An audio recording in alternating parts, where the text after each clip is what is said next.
I know one can't help but be troubled by all the news, especially of this war going on over between Gaza and Israel, and with the little interviews and things going online that we get to hear and see.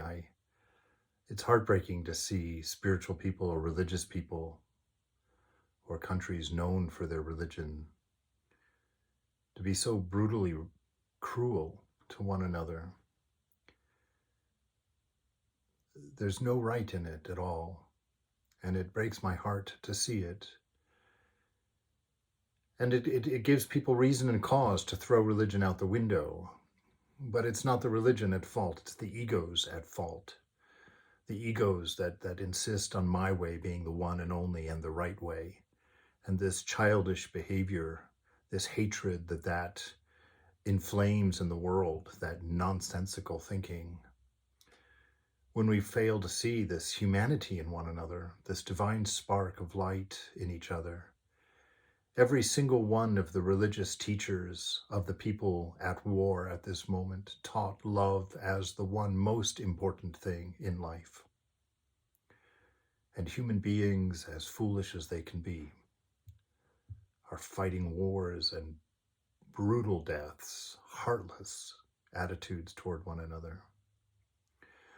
And it made me want to read this one little passage from the life of the Divine Mother, Sri Sharda Devi. The artificial famines created by the British high-handed policies left a large number of mulberry farmers without any means for a livelihood. Many of them had to become robbers and thieves. Amjad was one of them. He built the wall for Holy Mother's new house, and one day she invited him for a meal, which was arranged on the porch of her house. An Orthodox Hindu of those times, in many respects, treats a Muslim as untouchable and regards food or drink touched by him as being polluted. Nalini, Holy Mother's niece, began to throw the food at Amjad's plate from a distance. Holy Mother noticed this and said, "How can he enjoy the food if it is offered with such scorn? Let me wait on him properly." After he had finished his meal, Holy Mother cleaned the place with her own hands. Nalini, her niece, shrieked, "Aunt, you have lost your caste." "Shut up," the mother scolded her. And she added, "As Sharat is my son, exactly so is Amjad." By Sharat, she was referring to the great monk Swami Sharadananda, the author of the detailed biography of Sri Ramakrishna, titled Sri Ramakrishna, the Great Master. To the mother, all her children have equal right to her love. You know, there's many instances in the life of this divine woman where she broke those rules, you know, that she was compassionate toward the British when they were there, the way that she loved and cared for Sister Nivedita.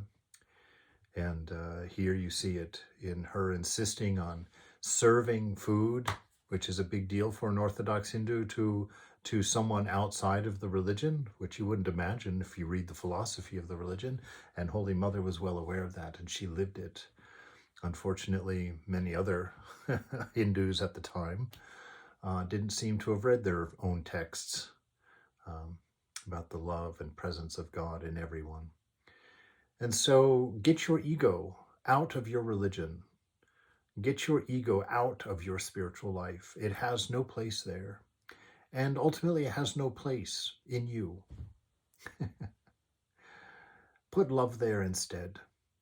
Put a large, wide, open, caring mind there instead. Do not feed your prejudices. Do not feed your hatreds.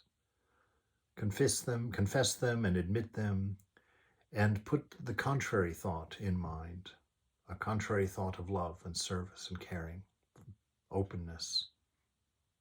This is what the world needs so desperately. There's plenty of egoism here. We're drowning in it.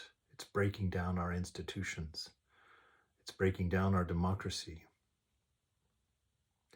Let love prevail in your life tomorrow. Let love prevail in your life tomorrow.